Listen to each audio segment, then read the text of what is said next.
자, 볼게요. 이제 오늘 지금 배우는 작품은 박지원의 좋은 울음터인데, 너희들 공부하시다 보면 박지원 작품은 많이 봅니다. 그리고 이 좋은 울음터는 교과서에 이제 수록된 학교도 있을 거고, 또 수록되지 않은 학교도 있을 건데, 제목을 좀 교과서마다 좀 바꿔요. 그래서 요거를 이제 다른 말로, 다른 교과서에서는 통곡할 만한 자리다.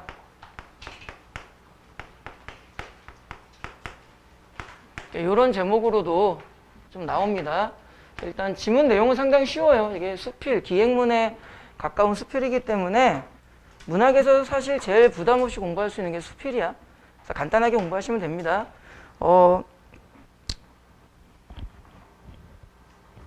마이크 켰나 확인했어. 일단 이 작품 공부하실 때 포인트 하나만 좀 기억하시고 작품을 읽으시는 게 편해. 참신한 발상이라는 말은 이제 우리가 지문에서 좀 찾을 겁니다. 참신한, 좀 새로운 이 말이죠. 발상 및 표현. 요거를 출제를 할 때 선택지에다가 다른 말로는 창의적이다, 개성적이다, 이런 말로도 어휘를 바꿀 수가 있겠죠. 다시 말하면 누구나 생각하는 틀, 그걸 우리는 뭐라 그래? 고정관념이라고 하지? 이 작품 같은 경우는 누구나 생각하는 그 고정관념에서 좀 벗어난 형태로 작가의 가치관이 나와 있다라는 거야. 그래서 고정관념을 벗어났다, 탈피했다. 요거를 먼저 잘 머릿속에 기억하고 지문을 읽으시면 좀 편합니다. 간단하게 말씀을 드리면은 보통 인간은 슬플 때 울지. 근데 이 작품을 이제 공부를 해보시면은 이 박지원이 나는 슬플 때만 우는 게 아니라 기쁠 때 울어라는 말이 나와. 그 차이가 뭔지, 그 발상의 전환이 어떤 과정에서 어떻게 서술되는지만 우리가 좀 찾아보면 됩니다. 자, 그 다음에 한 가지만 더 하고 할게요. 이 작품 이제 기행문이라고 보시면 되는데, 박지원이 이제 북학파라 그래가지고 역사를 가르치려는 건 아니고요. 명나라가 망하고 청나라가 건국됐을 때 우리나라의 그 조선시대 유학자들이 이제 명나라에 계승을 해야 된다라는 파가 있고, 명나라 망하지 않았냐, 청나라와의 어떤 교류를 해야 된다, 이런 파가 있고 그래요. 그때 이제 박지원 같은 경우는 청나라와 손붙잡자, 같이 교류를 하자, 이거 무슨 문화적 화이건 이런 말들이 있는데 그거는 나중에 사탐 시간에 배우시고, 아무튼 얘가 그래가지고 청나라랑 문화적 교류를 해야 된다 그래가지고 그 사절단으로 갑니다. 그래서 청나라를 여행한다 그래야 되나, 이렇게 돌아다니면서 자기가 보고 들은 바를 쓴 기행문에 해당하는 글인데, 기행문 같은 경우는 보통 이거 중학교 때 아마 배울 겁니다. 기행문의 3요소를 우리가 어떻게 보냐면은 여정, 견문, 감상. 여기 아이고 잘못 썼다. 여정, 견문, 감상으로 보는데 시험 문제 안 나오죠. 이런 건 다음 중 기행문의 3요소가 아닌 것은, 이런 문제 나오지도 않습니다. 그냥 기본 베이스로 좀 깔고 지문을 읽으시는 게 좋을 것 같아서. 자, 여정이라는 거는 뭐야? 기행문이니까 어디 막 돌아다닐 거 아니야. 그죠? 공간 이동을 말합니다. 당연히 시간 순서대로 가겠죠. 어지간하면. 근데 견문은 볼견 들을 문, 보고 들은 거. 감상은 말 그대로 그냥 느낀 점, 주관적 견해.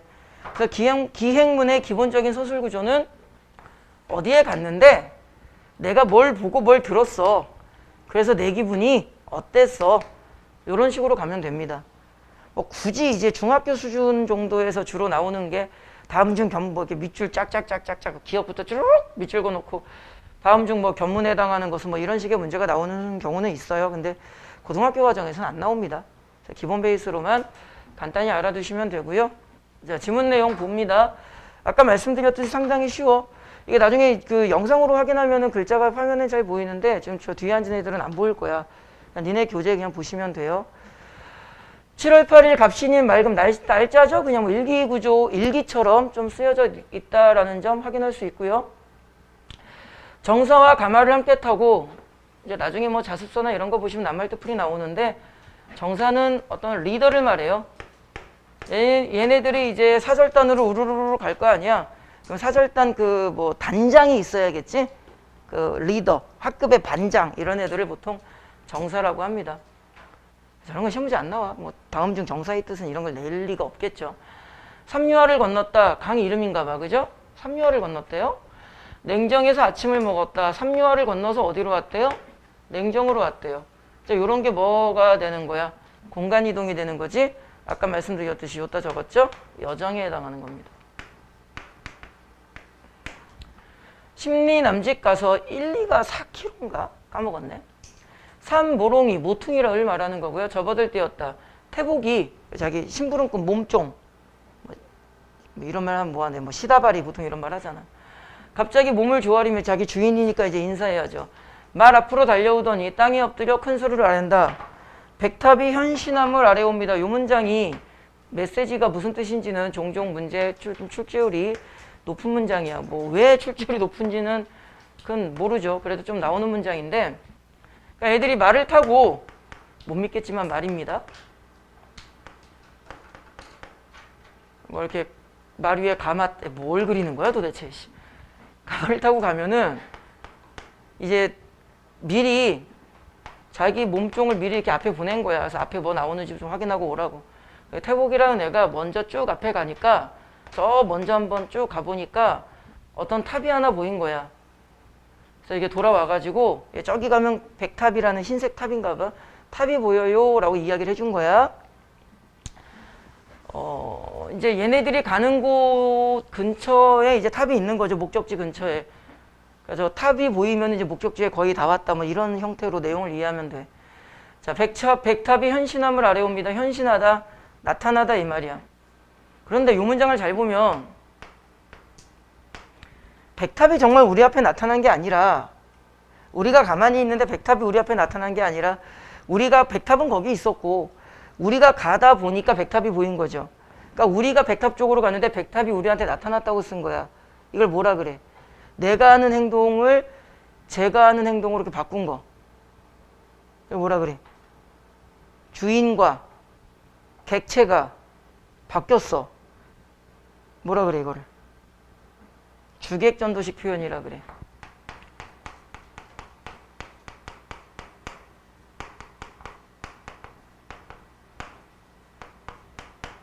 그리고 탑이 정말 우리 앞에 짠 하고 나타난 건 아니겠죠? 아이, 글자가 왜 이렇게 써져? 백탑을 의인화시켰다고 볼 수도 있고요. 우리가 원하는 곳까지 거의 좀 가까워졌음을 나타내는 표현이라고 이해를 하시면 됩니다. 이런 거 같은 경우도 시험 문제 뭐 이렇게 기억해놓고 뭐 기억에 사용된 표현기법이 뭐냐 1. 주객전도 이렇게 안 나오고요. 그냥 이 주객전도식 표현을 다른 작품에서도 발견할 수 있는지 외부 지문 형태로 출제될 가능성이 많겠지. 그래서 고등과정에서는 좀 문제풀이 양을 좀 많이 늘려야 돼. 다음 시간부터 이제 그 부분 우리가 좀 해볼 거야. 태복은 정진사의 마두다. 뭐 이렇게 말 끌어주는 사람. 산모퉁이에 가려 백탑은 아직 보이지 않는다. 빨리 가고 싶은가 보죠? 그래? 빨리 가보자. 재빨리 말을 채찍질했다. 수걸음도 못 가서 모퉁이를 막 벗어나자. 그 다음 요 부분. 좁은 길을 이렇게 걸어간 거야. 걸어가다가 뻥 뚫린 거야. 뭐 탑이 이러고 서 있었던 거겠죠? 눈앞이 어른어른하면서 갑자기 한 무더기에 검은 공들이 오르락내리락한다. 약간 현기증 나는 느낌. 좁은 곳 지나가다가 뻥 뚫리면 약간 시각적인 충격이 오겠죠. 나는 오늘에야 알았다. 뭘 알았다는 건지 모르겠어. 인생이란 본디 어디에도 의탁할 곳 없이 다만 하늘을 이고 머리에 이고 땅을 밟은 채 떠도는 존재일 뿐이라는 사실을 알았다. 이렇게 쓴 거지. 그러니까 얘가 결국은 여기에서 이거 좀 지울게요. 좁은 길을 딱 돌아 나서자 갑자기 앞에 뻥 하니 이제 요동지역인데 여기가 요동 벌판이 나타난 거야. 그래서 여기에서 그냥 굳이 우리가 내용 하나 필기를 한다면 광활한 아주 넓은 벌판을 바라보며 얻은 깨달음을 서술해주고 있구나. 딱 이런 정도 내용이 충분히 이해가 되잖아. 그죠? 적기만 해도 이해가 됩니다. 그래서 얘가 뭘 깨달았다고? 요 부분을 깨달은 거지, 요 부분을. 인생이란 어쩌고 저쩌고. 인간이 그만큼 대단한 존재가 아니라는, 그렇다고 인간을 무시하는 건 아니겠지만, 말을 세우고 사방을 돌아보다가 나도 모르는 사이에, 이런 건 안 나올 텐데, 그냥 공부하는 과정에서, 나도 모르는 사이에, 이걸 굳이 한자 형태로 쓰면은, 부지불식간에 라고 말을 합니다.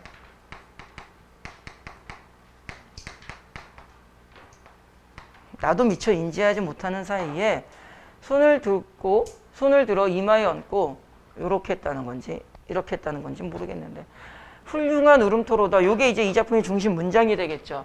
제목이 좋은 울음터로잖아.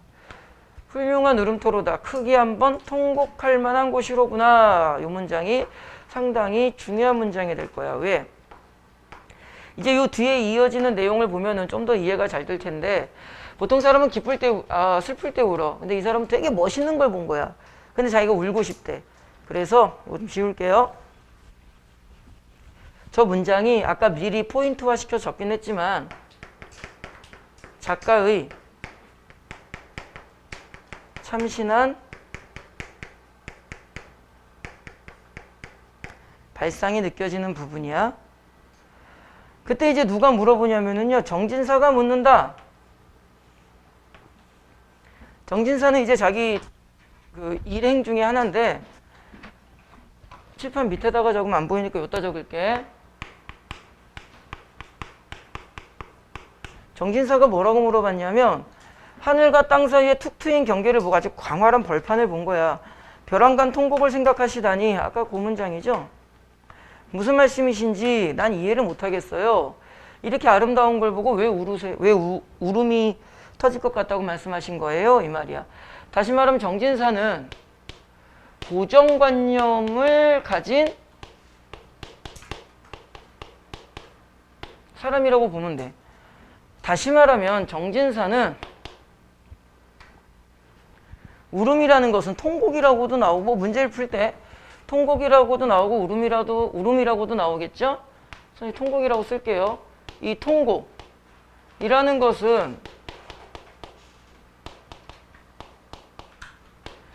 슬픔으로만 연결되는 것이다. 오로지 슬플 때만 우는 거 아니냐. 나는 너가 지금 한 말 이렇게 아름다운 곳을 보고 통곡할 만한 곳이라는 표현을 한 것을 나는 이해를 못해. 그러니까 이제 그 다음 문장에 보면은요. 그렇지 그렇고 말고 뭐 나와. 다시 말하면 물어보고 대답하는 구조죠. 이럴 때 이제 뭐라 그래? 문답 구조라고 하죠. 정진사가 물어본 거야. 아이고 왜 문다 그래? 이러고. 됐죠? 저 조금 화면 올려볼게요.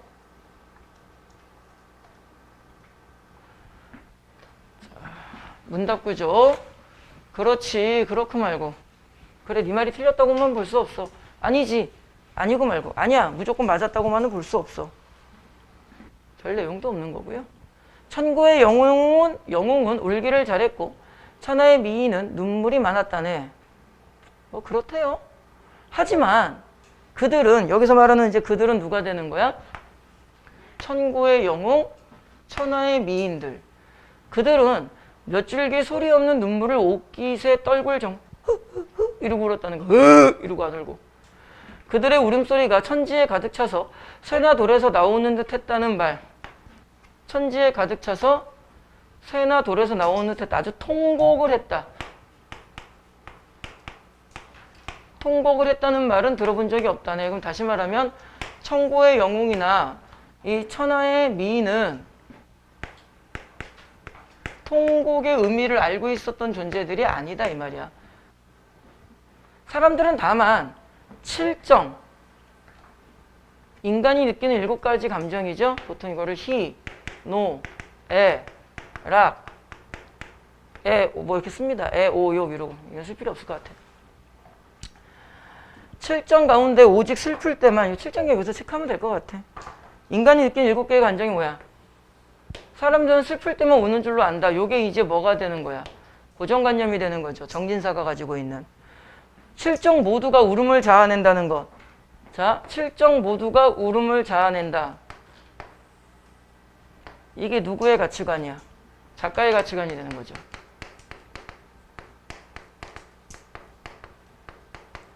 그것은 모른다. 기쁨에 사무쳐도 울게 되고, 가운데 한문 뭐 보시면 되고요. 노여움에 사무쳐도 울게 되고, 즐거움에 사무쳐도 울게 되고, 사랑함에도 울고, 욕심에도 울고. 그죠? 그럼 총 몇 개가 돼? 하나, 둘, 셋, 넷, 다섯, 여섯. 하나가 빠졌네. 뭐가 빠졌지? 기쁨, 희, 노, 애, 락. 아이, 등등등 뭘 있어. 아이, 귀찮다. 근심으로 답답한 걸 풀어버리는 데는 소리보다 더 효과가 빠른 게 없지. 우리 답답할 때 노래방 가서 뭐 코너 가가지고 왜 뭐 이러고 있는 거 똑같이 뭐. 울음이란 천지간에서 우레와도 같은 것일세. 필요 없는 문장이고요. 자, 이제 자신의 생각을 보여주는 거. 그럼 잠깐만. 이게 바로 이제 뭘 이야기해 주는 거야. 사람들은 슬플 때만 우는 줄 알고 있지만 사실은 슬플 때만 우는 게 아니야. 7정, 인간이 느끼는 7가지 감정에서 누구나 울 수 있어. 그래서 이 부분이 바로 작가의 가치관, 어떤 가치관? 참신한 발상을 이야기해 주는 거야. 너희들도 뭐 기뻐서 눈물이 나는 경우가 있나? 그런 경험이 있나? 하노라, 내가 기뻐서 운 적이 있다. 몰라? 그런 경험을 한 번쯤은 가지는 게 좋지. 가능하면 언제? 원하는 대학에 갔을 때. 선생님 때는 인터넷 이런 게 없으니까 그 대학 원서를 그 학교 가서 씁니다. 그래서 가서 쓰고, 이제 합격자 발표 같은 경우도 그 학교 가서 확인을 해. 아니면 이제 그 당시에 ARS 700 뭐 눌러가지고 수험번호를 누르세요. 수험번 누르면은 합격하면은 뚱뚜둥 축하드립니다. 막 이러면 떨어지면은 우우우. 근데 그런 음악은 안 나왔고, 이게 이제 ARS로 확인을 해도 불안한 거야. 혹시 전산이 잘못되진 않았을까? 그래가지고 꼭 이제 그 학교 가서 확인도 해보고, 심지어는 이제 손이 떨리니까 덜덜덜덜덜 떨면서 이제 그 수험번호 잘못 눌러가지고 붙었는데 떨어졌다고 우는 애도 있고 막 그래. 보통 그 학교에 가서 확인을 하거든. 그 운동장에 가면 팻말이 쫙 붙어 있어. 그 수험 응시생들이 쫙 보면 자기 수험번호 자기가 외우니까 가가지고 벽보처럼 붙어 있는 거야, 운동장에. 팻말 세워가지고 자기 거 찾는 거야, 이러고. 그래서 저기서 이제 거기에 이제 우는 부류는 두 부류야. 누가 울겠어? 떨어진 애들 울겠지.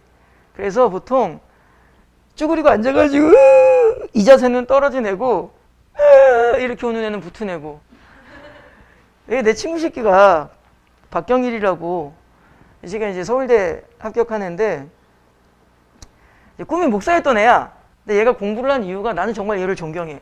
공부한 이유가, 야, 너 목사 될 거면 신학교는 전교 1등 2등 하는 애니까 공부 그만해도 신학교 가는데 뭐 이렇게 공부를 열심히 하냐. 그러니까는 교회 다니면서 목사랍시고 학생으로서 해야 될 공부를 게을리하는 건 하나님이 원하시는 삶이 아니래. 미친 새끼구나. 속으로 욕하고. 아무튼 지금도 되게 친한데, 내가 이제 서울대를 그 당시에 이제 합격을 하는데 이제 그 팻말을 확인하러 가야 될 거 아니야. 딱 갔는데 이제 친구들이랑 같이 갔어. 친구 3명이랑 이 새끼랑 넷이 딱 갔는데, 자기가 확인하고 올 테니까 기다리래. 자기가 부끄러우니까. 그래, 알았어. 쫙 막 사람 확 있어. 우는 사람이 도둑이야. 이렇게 우는 사람, 이렇게 우는 사람. 그래 이제 좀 친구니까 좀 좋은 결과를 바라지. 이 새끼가 탁 걸어오는 거야, 저기서. 걸어오는데 불안한 거야. 이 새끼 표정이 없어. 보고 있는데. 나는, 야, 이 새끼가 얼굴 표정이 좀 굳은 것 같아. 옆에 있는 영교라고. 아, 씨발, 저 새끼 떨어졌나 보다. 아이, 어떡하지? 저 새끼 교회나 술도 안 마시는데? 어떻게 위로해주지? 영교가 붙었네? 그러는 거야.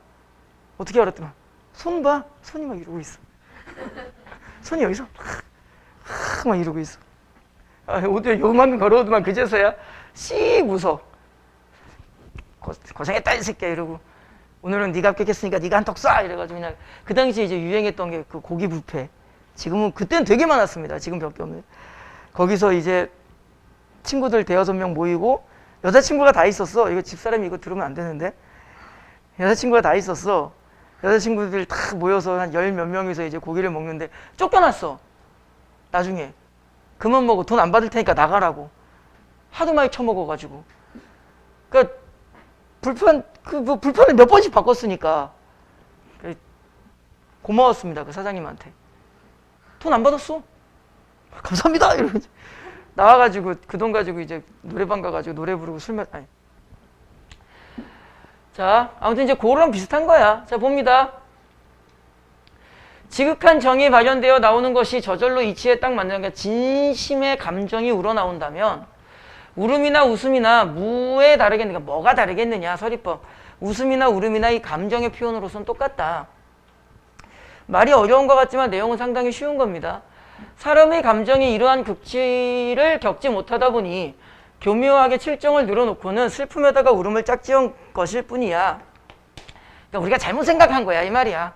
슬픔이라는 게, 눈물이라는 게, 울음이라는 게 꼭 이렇게 슬픔으로만 연결되는 건 아니다 이 말이야.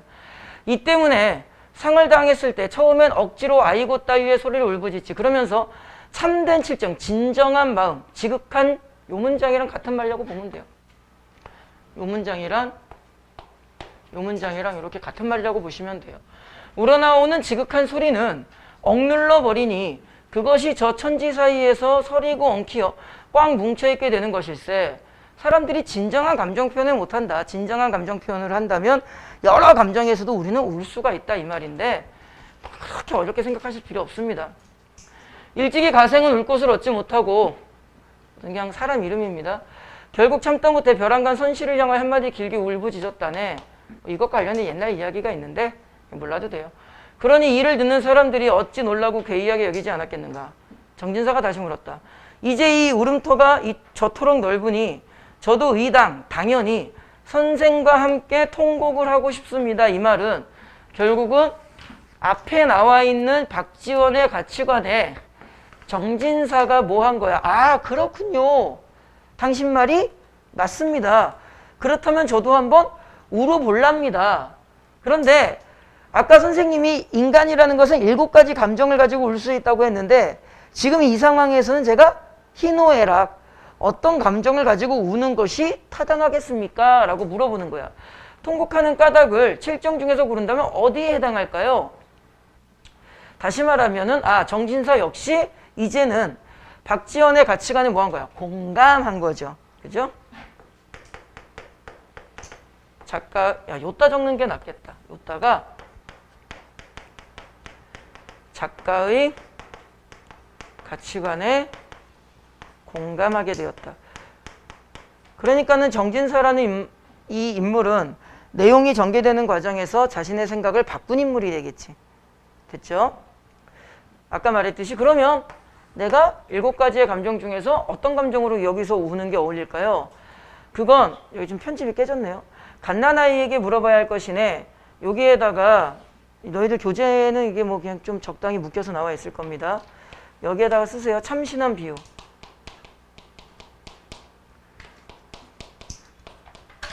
간단하게 설명을 하면은요. 얘네들이 이렇게 좁은 협곡, 산길을 따라가다가 갑자기 뻥 뚫린 넓은 곳으로 나왔죠. 그러면은 좁은 길을 걷다가 넓음으로 나왔을 때의 그 느낌을 우리가 울음으로 표현한다면 마치 갓난아이가 엄마의 자궁 속에 있다가 넓은 세상으로 출산했을 때, 자궁 밖으로 나왔을 때 그 순간의 느낌이랑 똑같지 않겠느냐 라는 식으로 이제 참신한 비유를 할 거야. 자, 질문은 뭐였냐면 7정 중에서 고른다면 어디에 해당할까요? 요게 질문이야. 그래서 우리는 참신한 비유를 통해서 박지원이 무엇이라고 감정을 정해주는지를 좀 찾아주면 돼. 자, 볼게요. 그럼 갓난아이에게 물어봐야 할 것이네. 그 애가 처음 태어났을 때 느낀 것이 무슨 정인지. 그 애는 먼저 딱 태어난 아이는 해와 달을 보고 다음으로는 요즘에 뭐 산부인과에서 태어나니까 해와 달을 보는 게 아니겠죠. 우리 미라 처음 태어났을 때 남편은 하는 일이 없습니다. 진짜 출산만큼은 진짜 여성의 고유한이라는 말은 안 어울리는데 독자적인 여성만이 가질 수밖에 없는 고통이야. 남자는 아무것도 한 일이 없어. 우리 집사람이 처음 우리 미루 출산했을 때 13시간을 진통을 했거든요. 엄청 고통스러워요. 난 13시간 동안 뭐 했겠어? 그냥 옆에 있어 그냥 이러고 괜찮아 이러고. 뭐가 괜찮아? 얼마나 힘든데. 별의별 나한테 욕을 하려고는 다 했어. 이 개새끼야 막 이러고. 그래도 막상 들으니까 또 기분 나빠. 개새끼야! 그러고 흥! 나가. 담배 피고 와. 미안하잖아. 다시 와가지고 괜찮아요. 절로 가라고! 그래. 알았어. 또 가. 그럼 뒤에다 대고 한마디 어디 가! 그러더라고. 어쩌라고. 그래서 아무튼 되게 힘듭니다. 진짜 내가 웃으면서 얘기하는데 엄청 고통스러워요. 출산실에 분만실에 들어가면은 바깥에서 기다리면은 좀 이따 간호사가 불러요. 남편분 들어오세요. 네, 또 들어가서 진짜 딱 하나밖에 안 해. 뭐 할 것 같아? 그 탯줄 자르는 거. 난 그때 또 선입견이 있어가지고 분명히 옛날에 들었거든. 탯줄 예쁘게 잘라야 배꼽 예쁘다고.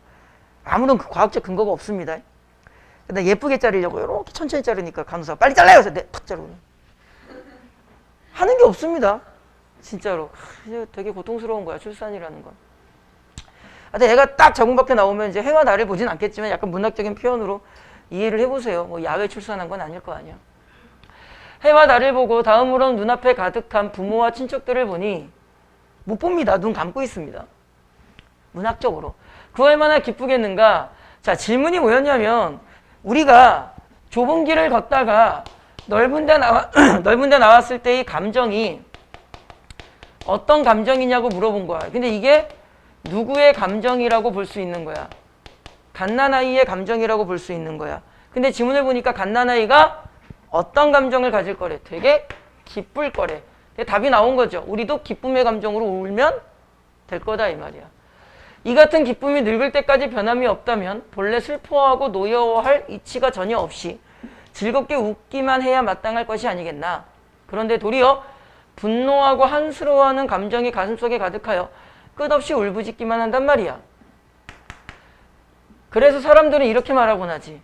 삶이란 성인이든 우매한 백성이든 누구나 죽게 마련이고 또 살아가는 동안에도 온갖 근심 걱정을 두루 겪어야 하기 때문에 세상에 태어난 것을 후회하여 먼저 스스로 울음을 터뜨려 자기 자신을 조문하는 것이라고. 여기는 무슨 말이냐면 갓난아이에 딱 출산했을 때 울음에 대한 잘못된 인식이야. 사람들은 어떻게 일반적인 사람들은 무슨 생각을 한 거야? 슬픔 이꼴 울음이라고 본 거야. 근데 갓난아이가 태어나면 막 울어. 그러니까 사람들은 갓난아이가 태어나서 이 한 세상 내가 이 개떡 같은 세상에 태어나서 씨부랄 앞으로 이제 뭐 하고 사냐 하고 우는 거라고 본대. 그러니까 사람들은 울음과 슬픔이 똑같으니까 갓난아이의 울음도 이 험한 세상에 태어난 것에 대한 슬픔이라고 생각을 한 거야. 잘못된 인식이야. 갓난아이는 절대 그 감정으로 우는 게 아닐 거래. 미리 앞에서 이야기했듯이 기쁨의 울음일 거래. 자, 여기를 이제 읽어보는 거야. 하지만 갓난아기의 본래 정의란 결코 그런 것이 아니야. 슬픔의 울음이 아니야. 어머니 뱃속에 있을 때는 캄캄하고 막혀서 답답하다가 하루아침에 탁 출산, 그 자궁을 딱 나와서 출산을 한 거야. 이렇게. 하루아침에 갑자기 탁 트이고 환한 곳으로 나와서 손도 펴보고 발도 펴보니 얼마나 마음이 시원했겠니. 어찌 참된 소리를 내어 자기 마음을 크게 한번 펼치지 않을 수 있겠는가. 서리법. 자신의 진정한 기쁨을 표현한 게 갓난아이의 울음일 거야. 그러니 우리는 저 갓난아이의 꾸밈없는 소리, 여기서 말하는 꾸밈없는 소리는 뭐가 되는 거야? 기쁨의 소리가 되겠죠. 그러니까 여기에다가 굳이 필기를 살을 붙이면 이만큼은 뭐가 되는 거야? 박지원의 가치관이 되는 거예요. 다시 말하면